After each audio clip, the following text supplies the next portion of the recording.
Lock आप आगे से लॉक नहीं कर सकते। क्या बात कर रहे हो? मैं चाहूँ तो देखो, मैं अभी इसको यूँ खोल के यूँ कर दूँ, चलती हुई गाड़ी में लॉक खुल जाता है, जबकि कंपनी क्लेम कर रही है 26 kmpl 26 kmpl और आपको मिल रहा है 30। अगर मुझे ओवरटेक करना ना, वहाँ कॉन्फिडेंस थोड़ा सा लो होता है। अब ये भी है कि आपको सेफ्टी भी चाहिए, सब कुछ चाहिए, गाड़ी में तो नहीं मिलेगा आपको, कुछ ना कुछ तो कहीं ना कहीं आपको देखना पड़ेगा, कॉम्प्रोमाइज थोड़ा बहुत। तो दूसरी कार है, उसने टच कर दिया यहाँ से, टच किया हुआ, मुझे लगा ये गया साइड से, उतर के देखा तो लगा कि थोड़ा सा पेंट गया, तो बच गया मैं। अगर ये आप दिल्ली में चला रहे होते तो मुझे लगता है कि 45 की है, कहीं ना कहीं तो 60,000 के समथिंग सेव हो गए होते। दोस्तों, अगर आप 10 लाख रुपए के अंदर एक सीएनजी गाड़ी लेना चाहते हैं जिसका लुक भी एसयूवी जैसा हो और बूट स्पेस ठीक ठाक मिलता हो और साथ में नंबर 1 मिलती हो सेफ्टी, तो आपके दिमाग में एक ऑप्शन जरूर आएगा जो है टाटा पंच सीएनजी। और ये गाड़ी फिलहाल हमारे साथ में खड़ी हुई है, इसके ऑनर भी हमारे साथ में है। 1 साल पुरानी ये गाड़ी है, 19,000 किलोमीटर चल चुकी है, यानी 1 साल चलाने का क्या एक्सपीरियंस रहा वो हम जानेंगे, कैसी सर्विस मिल रही है टाटा की तरफ से इनको वो जानेंगे, कोई पार्ट चेंज तो नहीं हुआ और चलाने में कैसी है, क्या माइलेज है, सारी डिटेल आपको बताने वाले हैं।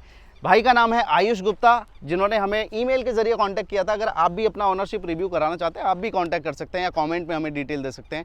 खैर वो बात बाद में करेंगे, लेकिन सबसे पहले जानते हैं कि भाई क्या करते हैं, जरा दर्शकों को बताइए। तो मेरा एक YouTube चैनल है with the name of car review by Ayush, तो जिसपे कि मैं कार से रिलेटेड कंटेंट डालता हूँ, अपनी पंच से रिलेटेड और नई कार से रिलेटेड उस पर कंटेंट आता है। बहुत बढ़िया, यानी भाई भी यूट्यूबर हैं, जाके इनका चैनल भी देख लेना, पंच की ज़्यादा डिटेल चाहिए तो। लेकिन हम तो सवाल पूछने आए हैं तो वही शुरू करते हैं। तो पहला सवाल तो यही है भाई कि आयुष भाई, ये कौन सा वेरिएंट है, आपको कितने का पड़ा और आपने पंच सीएनजी ही क्यों ली? सबसे पहले कि ये है इसका मॉडल एडवेंचर, जो पहले इसमें एक ऑप्शन और आता था एडवेंचर रिदम करके, वो अलग से पैक आता, वो हम ले सकते हैं, 35-40 हज़ार का उसमें पैक आता था। ठीक है। सेकंड थिंग, सीएनजी मैंने इसलिए ली क्योंकि मेरी रनिंग ज़्यादा है, तो सीएनजी मुझे ऑप्शन चाहिए था, तो टाटा पंच सबसे मुझे सेफ्टी वाइज सीएनजी का ये पसंद आया। कॉस्ट की बात करूँ, ये लगभग 8 लाख की मुझे पड़ी ऑन रोड, 7,93,000 की ऑन रोड मुझे पड़ी डीलर से, जो कि फिरोजाबाद में पड़ता। तो क्या कोई और ऑप्शन भी आपने मार्केट में जाके देखे थे, क्योंकि सीएनजी में तो काफ़ी ऑप्शन आते हैं? सीएनजी में उस टाइम ना मैंने देखा था, फ्रॉन्क्स देखी थी सबसे पहले, सीएनजी की पर्टिकुलर बात करूँ तो उसमें, बट क्या था, वो थोड़ा सा आउट ऑफ बजट भी जा रही थी मेरे। सेकंड थिंग, उसमें मुझे बूट स्पेस नहीं मिला था, क्योंकि उसमें स्टेपनी जो टायर होता है, एक्स्ट्रा वाला टायर, वो पीछे ही रखा था, टैंक के साथ साथ मुझे इसमें जगह नहीं मिल रही थी। तो जब आप डीलरशिप पे इसको लेने गए तो खरीदने का एक्सपीरियंस कैसा रहा डीलरशिप की तरफ से? मेरा ना काफ़ी अच्छा रहा, क्योंकि वहाँ थोड़ा सा मेरे 1-2 कनेक्शन से ऑलरेडी इसमें वर्क कर रहे थे। हाँ। ठीक है, पहले तो उन्होंने मुझे कोट किया, अच्छा खासा कोट किया, जैसे नॉर्मली सबको करते हैं। हाँ। देन उसके बाद वो एसेसरीज का मस्ट, मतलब बोले थे आपको एसेसरीज लेनी है। हाँ। ठीक है, तो मैंने वहाँ पे कॉस्ट कटिंग कराई थोड़ी सी, एसेसरीज मैंने बिल्कुल ऐड नहीं कराई टाटा के एंड से, तो स्मूथ डिलीवरी हो गई, उसमें कोई इशू नहीं आया। एक्सेसरीज को वो बोलते हैं कि भाई जरूर लो गाड़ी से। बिल्कुल, यानी अगर आपके लिंक ना होते तो एक्सेसरीज लेने पड़ती फिर मुझे। तो आपने बताया कि आपने इस गाड़ी को कंसीडर करने का एक बड़ा पॉइंट था बूट स्पेस।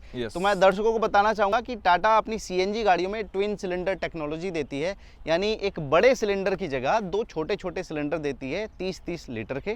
जैसा कि बाकी गाड़ियों में भी 60 लीटर होता है, सीएनजी टैंक का साइज यहाँ भी उतना ही है, लेकिन बूट स्पेस बेटर मिल जाता है। यहाँ इस केस में 210 लीटर मिल रहा है, जो सीएनजी गाड़ी के मुताबिक काफ़ी अच्छा माना जाएगा। लेकिन पेट्रोल से तो कम ही होता है। फिर देखा जाए तो फैमिली का सामान आपको क्या लगता है, इजीली आ जाता है? देखो, फैमिली का सामान क्या है कि जब भी मैं लॉन्ग ट्रिप पे जाता हूँ ना, तो मोस्टली क्या है, 2 सूटकेस तो छोटे छोटे मैं कैरी करता हूँ। ठीक है, उसके बाद थोड़े से बाद बैग्स हो जाते हैं। बैग्स तो आप फिट कर सकते हो उसको आराम से ना, तो वो फिट हो जाते हैं उसमें, तो मुझे अभी तक प्रॉब्लम नहीं आई। इतना मैं लॉन्ग ट्रिप किया, 800 किलोमीटर भी एक रन में चलाई, तो मुझे इतना बूट का मतलब जरूरत नहीं पड़ी।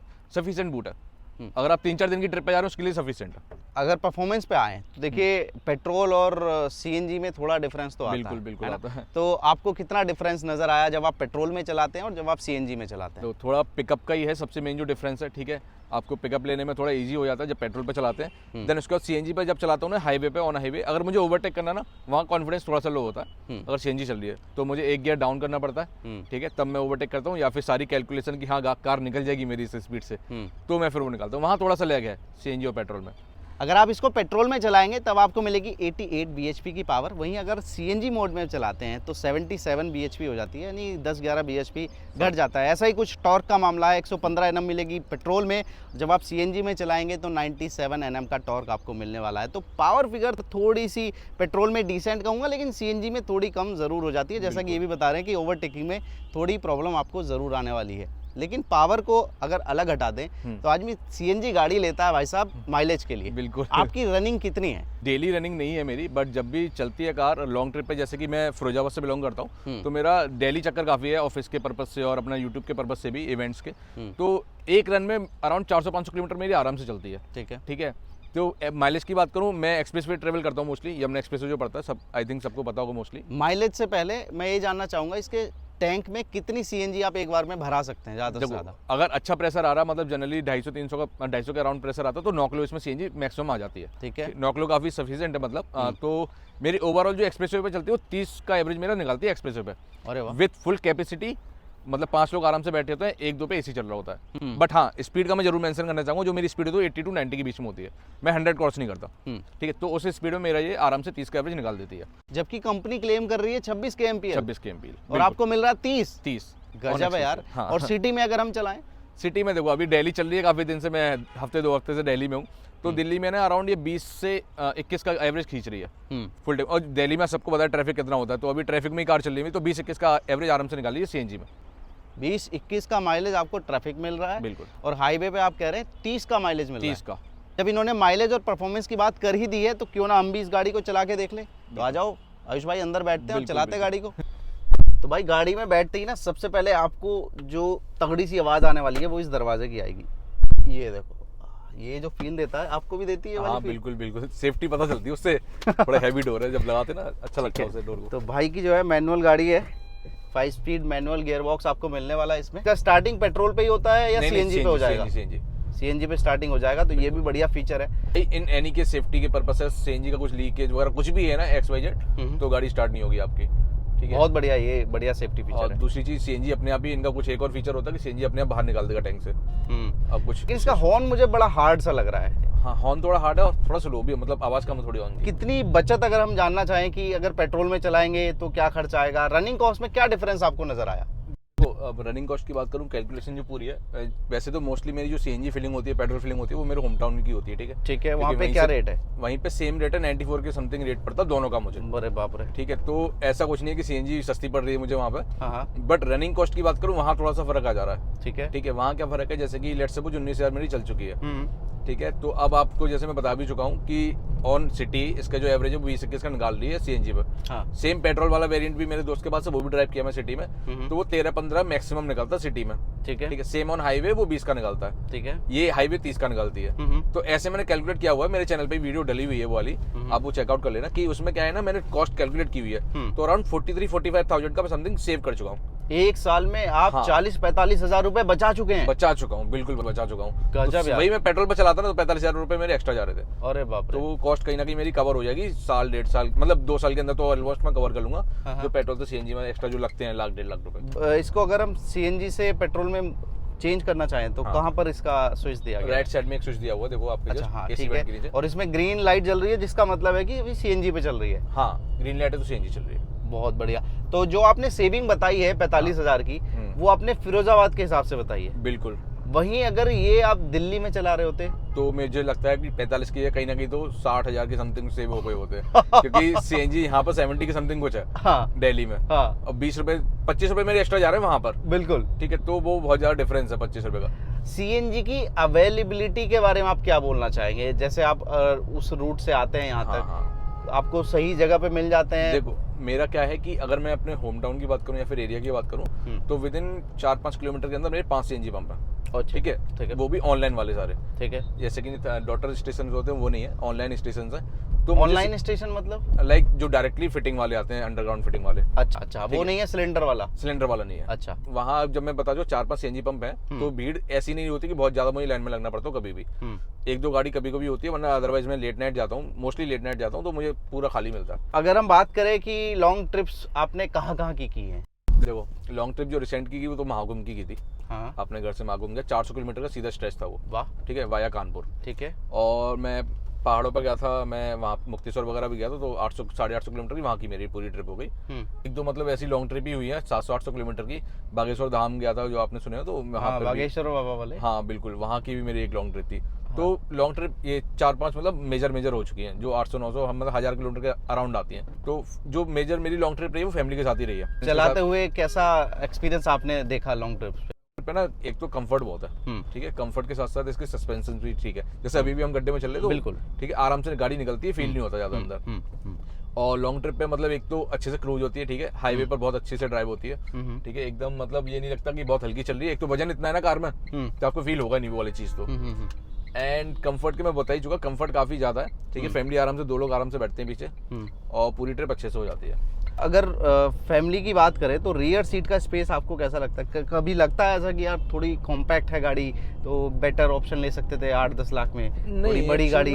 क्या है कि कंफर्ट भी काफी है। देखो जैसे मैं अभी भी बैठा हूँ ना, तो देखो हेड स्पेस भी काफी ज्यादा है, ठीक है, और 3 लोग मेरे जैसे आराम से आ जाते हैं, तो मुझे नहीं लगता कि ज्यादा मतलब और स्पेस होना चाहिए था, ठीक है, सफिशिएंट स्पेस है।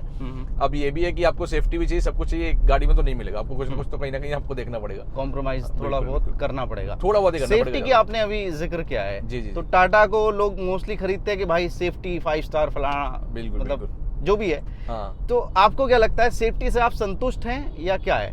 सेफ्टी देखो, वैसे आउटर सेफ्टी तो काफी ज्यादा है, ठीक है, 5 स्टार सेफ्टी है। आपको एक चांस, जैसे कि और अदर कार की बात करूं, वहां पे आपके चांसेस कम होंगे, इसमें आपके चांसेस ज्यादा होंगे, ठीक है, अगर इन एनी केस भाई कुछ हो जाता है, ठीक है। बट छोटी मोटी चीजें टाटा गलती कर गया है यहाँ पे, ठीक है। जैसे कि मैं डोर लॉक की बात करूँ ना, डोर लॉक आप आगे से लॉक नहीं कर सकते। क्या बात कर रहे हो? मैं चाहूँ तो देखो, मैं अभी इसको यूं खोल के यूं कर दूं, चलती हुई गाड़ी में लॉक खुल जाता है? बिल्कुल, चलती हुई गाड़ी में लॉक खुल गया, मैंने आपको खोल के भी दिखा दिया। ये तो बड़ा खतरनाक है। ये थोड़ा सा मैटर है, ये मतलब टाटा को मुझे लगता है एक बटन दे देते आगे, जैसे और मारुति वगैरह मिल जाता है आपको कि भाई खुलता नहीं है। अब कुछ लोग ये भी बोलते हैं चाइल्ड लॉक लगा लो। अरे एक बात बताओ, चाइल्ड लॉक लगा लूंगा मैं, तो मुझे आगे आके खोलना पड़ेगा ना फिर बाहर से। बिल्कुल। अंदर से कब तक मैं वेट करूंगा कि हर गाड़ी में हम चाइल्ड लॉक थोड़ी लगाते हैं भाई, नहीं लगा सकते, तो वो थोड़ा सा मतलब मुझे लगता है कि यहाँ पे कुछ हो सकता था। ये तो सच में जान का खतरा है देखा जाए तो। टाटा को ये थोड़ा सा इम्प्रूव करना चाहिए, और अगर कहीं हिडन दिया हुआ है कुछ तो अपने कस्टमर्स को बताना चाहिए कि भाई यहाँ से आप कर सकते हैं। ये पहले बंदे नहीं हैं जिनको ये प्रॉब्लम हुई है, मैंने कई और बाकी लोगों से भी ये सेम इशू सुना है। तो ये चीज़ कंपनी को ठीक करनी चाहिए, और ये इतनी बड़ी चीज़ तो है नहीं कि बहुत मोटा खर्चा आ जाएगा भाई, छोटी सी चीज़ है, लॉक दे दो, आगे से लॉक किया, सारे दरवाजे लॉक कर सकते हो। आपके पास एक बटन होगा देखो साइड में, हाँ बिल्कुल है, वो दबा के आप विंडो तो लॉक हो जाएंगी, विंडो नहीं खुलेंगी, बट गेट खुल जाएगा। बताओ यार, आप एक बार दबा के दिखाएं तो देखते हैं। मैं देखिए यहाँ पर दबा रहा हूँ, ये देखो, ये तो लॉक खुल गया, ये लॉक खुल गया, और ये अभी लॉक हो गया है। हाँ। अभी लॉक हो गया तो सारी चीजें लॉक हो जानी चाहिए। पीछे दिखाओ आप, ये देखो, लॉक खोल के दिखाएंगे ये भाई बच्चा तो कांड कर देगा पीछे बैठा हुआ तो भाई अगर आपके पास भी पंच गाड़ी है तो प्लीज अपने बच्चे को जब भी बैठाएं, या खरीदने जा रहे हैं पंच गाड़ी, तो ये ध्यान रखना कि पीछे बच्चे को बैठाएंगे तो ये फीचर थोड़ा सा चेक करके लेना। वेरिएंट में ये ना आता हो, लेकिन वेरिएंट कोई भी हो यार, ये ऐसा फीचर है हर एक वेरिएंट में मिलना चाहिए, बेस वेरिएंट में भी मिलना चाहिए, इसमें वेरिएंट वाइज डिफरेंशियल नहीं होना चाहिए। जब आपने पंच गाड़ी खरीदी टाटा की, तो कुछ दोस्तों के क्या रिएक्शन रहे? हमारा ये था कि मैं थोड़ा सा कार से ज्यादा रिलेट करता हूँ, मैं कार का मतलब मुझे शौक है थोड़ा सा, हाँ ठीक है, जानकारी भी थोड़ी बहुत रखता हूँ मैं, हाँ ठीक है। तो क्या हुआ कि मेरे फ्रेंड सर्कल में इससे पहले 2 कार आ चुकी है, हाँ, और हमने दोनों टाटा खरीदे, ठीक है। मेन रीजन वही सबसे पहले सेफ्टी, हाँ ठीक है। तो जब हमने टियागो खरीदी मेरे एक फ्रेंड की, तो कहा चलो एक फ्रेंड सर्कल में टाटा की कार आ गई है, ठीक है, तब कुछ और ट्राई कर लेंगे, दूसरी कार ले, क्योंकि क्या है कि फ्रेंड में चलता है, ठीक है, ठीक है, आज मैं आपकी कार लगे, कल वो मेरी कार ले जाएगा, हाँ, तो ये चलता है। अब दूसरे फ्रेंड को जब कार दिलाने की बारी आई ना, तो और ऑप्शन मुझे ज्यादा समझ में नहीं आए, ठीक है, फिर से टाटा ले ली, फिर हम आ गए पंच पे, हाँ, तो थोड़ा सा अपग्रेड हो गया टियागो, ठीक है। जब थर्ड टाइम नंबर आया मेरा तो मेरे दिमाग में था कहीं ना कहीं कि मैं कोई और गाड़ी ले लूं, क्योंकि क्या है यार, टाटा फिर बहुत ज्यादा टाटा हो जाएंगे, बिल्कुल, ठीक है। तो ये था दिमाग में कि चलो दूसरी कार ले लेते हैं, तो इसीलिए मैंने मारुति भी देखी, मैंने देखी तो 1-2 कार, निसान की मैग्नेट भी देख ली थी मैंने, बट वहाँ मुझे क्या था कि हमारे यहाँ निसान का वो नहीं है, सर्विस सेंटर वगैरह कुछ नहीं है, 60-70 किलोमीटर जाके है, तो मुझे निसान का मतलब बात ही नहीं हो पाई मेरी in terms of dealer. Renault पे भी गया था मैं, रेनॉल्ट में पावर बहुत कम थी, तो वहाँ मुझे इशू आ गया, तो देन फिर मैंने कहा यार कोई ऑप्शन ही नहीं है, फ्रॉन्क्स में मतलब बूट नहीं मिल रहा मुझे, तो फिर मैं टाटा पे मतलब ठीक है, आने तो तीसरी कार ग्रुप में, लेकिन टाटा चलेगी अब तो। सर्विस की बात कर लेते हैं, जिसके लिए टाटा सेफ्टी के बाद अगर किसी दूसरे एस के लिए फेमस है तो वो है S4 सर्विस। सर्विस को लेके बहुत लोगों को इश्यूज सुनने में आते रहते हैं, आपका क्या एक्सपीरियंस रहा, कितनी सर्विस आप करा चुके हैं अभी तक? टोटल ना 3 तो फ्री सर्विस होती है टाटा की, ठीक है जी, 2 माइनर होती है, एक मेजर होती है जो 15,000 किलोमीटर के आसपास होती है। मेरी सर्विस थोड़ा जल्दी हो गई थी, मैं एक छोटा सा इशू आया था, मतलब इंजन नॉइस आ रही थी मुझे काफी, और मुझे निकलना था लॉन्ग ट्रिप पे, तो मैंने उससे पहले सर्विस थोड़ी जल्दी करा ली, 2,000 किलोमीटर पहले, कि मैं बात कराता हूँ कि क्या पता कुछ हो भाई, मतलब कुछ हो जाए, तो मैं वो रिस्क नहीं लेना चाहता था इनफैक्ट। तो मैं सर्विस कराने गया, तो वो मेरी तीसरी सर्विस 13,000 किलोमीटर समथिंग पे हो गई थी, ठीक है, 15,000 पे मैंने वेट नहीं किया। वहाँ मेरा खर्चा आया करीबन, सर्विस की बात करूँ तो 5,000 समथिंग का मेरा खर्चा है मेजर सर्विस में, ठीक है, और सर्विस में मुझे कोई ऐसी प्रॉब्लम नहीं आई कि जो लोग बोलते हैं टाटा के बारे में कि बहुत परेशान भी करते हैं सब कुछ, मतलब बहुत परेशानी होती है सर्विस सेंटर में, वहाँ मुझे अभी तक ऐसा कुछ फील नहीं हुआ। क्योंकि मैं सच बताऊं तो वहाँ भी एक दो जानने वाले, क्योंकि टाटा के ग्रुप में हो चुका ऑलरेडी इतनी कार, तो वहाँ जानने वाले भी हो गए, तो एक प्रायोरिटी बेसिस पे काम भी होता है और आपके ध्यान भी रखा जाता है कि ये काम होना है। चला ली हमने, परफॉर्मेंस पूछ लिया, माइलेज पूछ लिया, अब इसको वाइंड अप करते हैं और इनसे 2-3 मोटे मोटे सवाल करते हैं। पहला तो मुझे इसके 3 पॉजिटिव बता दीजिए, यानी 3 ऐसी चीज़ें जो आपको सबसे ज़्यादा पसंद आई हो इसमें। देखो सबसे पहला ना इसका कंफर्ट, जो मैं लॉन्ग ड्राइव पर चलाई, कंफर्ट बहुत अच्छा, ठीक है। सेकंड थिंग सस्पेंशन, सस्पेंशन भी इसका बढ़िया है, आपको रफ पैच पे भी आप निकालो तो आराम से आपकी गाड़ी निकलती है। रफ पैच के साथ जो थर्ड इसकी जो मेजर पॉजिटिव पॉइंट है, इसका एसयूवी फील और ग्राउंड क्लियरेंस, ये इसका बहुत अच्छा है। ग्राउंड क्लियरेंस आपको 183-187 के आसपास मिलता है, तो आप आराम से कहीं से भी निकाल सकते हैं और आपको एसयूवी फील मिलता है पूरा। अंदर बैठ के जब कार चलाओगे ना तो लगेगा कि अच्छी कार में बैठे हो, और थोड़ा एक मतलब ड्राइविंग पोजीशन जो होती है इसकी वो बहुत बेटर है इसकी। इसका जो सेफ्टी है, आपको बताइए टाटा की तरफ से सारी कार 5 स्टार सेफ्टी की आती है, ठीक है, तो इसका सेफ्टी जो मिलती है वो सबसे बेस्ट है। कैसे पता चला आपको? बढ़िया कैसे पता लगा? देखो दूसरी चीज़ तो ये, जब मैं गया था एक ट्रिप पे तो एक कार बगल से निकली, मैं कर्ब पे मतलब मोड़ रहा था उसको कार को, तो दूसरी कार है उसने टच कर दिया यहाँ से, टच किया वो, मुझे लगा ये गया साइड से, पूरा मुझे लगा ये साइड से चला गया। फिर मैं थोड़ी देर जब उतर के देखा तो लगा कि थोड़ा सा पेंट गया तो बच गया मैं, वरना दूसरी कार होती तो जब टक्कर हुई आपको लगा कि ये पूरा पैनल चला जाएगा, लेकिन आपने देखा तो छोटा सा स्क्रैच, तो मुझे थोड़ा शांति कि खर्चा थोड़ा बच गया मेरा ट्रिप का, वरना आधा बजट मेरा इसमें चला गया था। तो ऐसा मैंने कई दूसरे ओनर के साथ भी देखा है, वो ऐसा बोलते हैं, मुझे नजर आए कि कहीं टच हो गई और उनको लगा वो उनका पूरा पैनल चला जाएगा, लेकिन वो हल्का सा एक स्क्रैच था। स्क्रैच है। अब खूबियां तो बहुत बता दी, कमियां और बताओ कि अगर कोई पंच सीएनजी लेने जा रहा है तो उनको उन कमियों के बारे में जरूर पता होना चाहिए। क्या है वो कमियां? देखो सबसे पहले जो कमी है वो ये है इसकी लाइट। हाँ बिल्कुल, मुझे इसकी लाइट बिल्कुल पसंद नहीं है। अपग्रेड कराऊंगा थोड़े टाइम में। लाइट का क्या है कि बहुत कम थ्रो है इसका, ठीक है। हाई बीम पे आपको थ्रो अच्छा मिलेगा, लो बीम पे तो बहुत कम इसका थ्रो है। अच्छा, सिटी में तो आपको चलो लाइटिंग होती तो आपको दिख जाता, बट कभी कभी ऐसी रोड्स आती है जहाँ पे आपको लाइट पता नहीं चलेगी और आपको लाइट पता नहीं चलती, ठीक है। सेकंड थिंग जो है इसका, आपको मैं बता चुका हूँ, डोर लॉक वो मुझे बिल्कुल समझ नहीं आते, आपको मैं डेमो भी दिखा चुका क्लियरली, बिल्कुल अंदर से बैठ के कोई भी खोल देता है। और थर्ड थिंग इसका थोड़ा सा इंजन नॉइज जो है ना वो मतलब फील होता है अंदर, थोड़ी सी, क्या अंडर पावर थोड़ी सी कह सकते हैं? हाँ बिल्कुल कह सकते हैं। अगर आप जब पहाड़ों पे गए थे आपको कैसा फील हुआ वहाँ पर? वहाँ पर देखो स्टार्टिंग तो मैंने सीएनजी से चलाना शुरू की थी कि सीएनजी पे जितनी चलेगी उतनी चलेगी। सेकंड थिंग वहाँ तो अवेलेबिलिटी नहीं होती सीएनजी पहाड़ों पे, है ना, बट मुझे पेट्रोल पे स्विच करनी पड़ी तुरंत ही।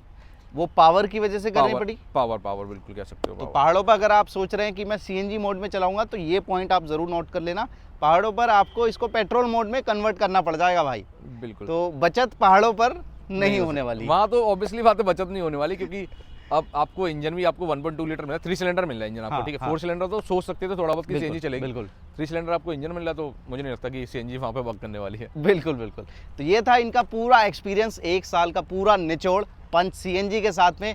भाई लास्ट क्वेश्चन मेरा ये रहेगा कि अगर आपका कोई दोस्त या कोई जानने वाला खरीदना चाहता है एक सीएनजी गाड़ी, तो क्या आप ये गाड़ी सजेस्ट करेंगे या आपको लग रहा है कि और भी मार्केट में ऑप्शन देखे जा सकते हैं? नहीं देखो, मैं सच बताऊं ना, मैं इस कार को लेकर अब तक बहुत खुश हूँ। अच्छा, ठीक है, मतलब मैं जब भी कोई कार लेने की बात करें ना मुझसे सीएनजी इतने बजट में 8-9 लाख 10 लाख के अंदर भी बोलेगा तो मैं पंच ही सजेस्ट करूंगा उसको। अरे हाँ, डिजाइन वाइज में आपको, अगर आपकी प्रेफरेंस डिजाइन है तो आप फ्रंट्स पे चले जाओ, ठीक है, वहाँ भी आप मारुति थोड़ी बहुत सेफ्टी बढ़ाई दी है पहले से, बट अगर आपको सारी चीज़ चाहिए, सेफ्टी, डिजाइन, लुक, सारी सब कुछ चाहिए, तो आप पंच पर ही जाएंगे। मैं सबको पंच से सजेस्ट करता हूँ अभी तक तो। बहुत बढ़िया, तो आपसे बात करके बहुत बढ़िया लगा भाई। एक बार लास्ट में बता दीजिए आपके चैनल पर दर्शकों को क्या देखने को मिलेगा? देखो मेरे चैनल पे ना अभी जैसे कि मेरे पास पंच है, तो पंच से रिलेटेड सारी वीडियोस जितनी भी आपको, अगर आप पंच लेने जा रहे हो तो आपको सारी कंटेंट मिल जाएगा वहाँ पर, आप डिसीजन ले सकते हैं पंच लेनी नहीं लेनी है। सेकंड थिंग, जितनी भी कार्स होती है उनके वॉक अराउंड वीडियोस में वहाँ पे पोस्ट करता हूँ, नई कार्स के, जैसे कि नेक्सॉन या कोई भी कार्स होती है मैं उनके वॉक अराउंड वीडियोस वहाँ पे डालता हूँ। चलो बहुत बढ़िया भाई, आयुष भाई मिलकर बहुत बढ़िया लगा मुझे। और अगर आपको भी ये वीडियो काम का लगा हो, कुछ सीखने को मिला हो, समझ में आया हो, आपका बाइंग डिसीजन बेटर हुआ हो, तो वीडियो लाइक कर देना। चैनल सब्सक्राइब करना है या नहीं करना है वो मैं आप पे छोड़ देता हूँ, रिक्वेस्ट सिर्फ लाइक करने की है। थैंक यू भाई।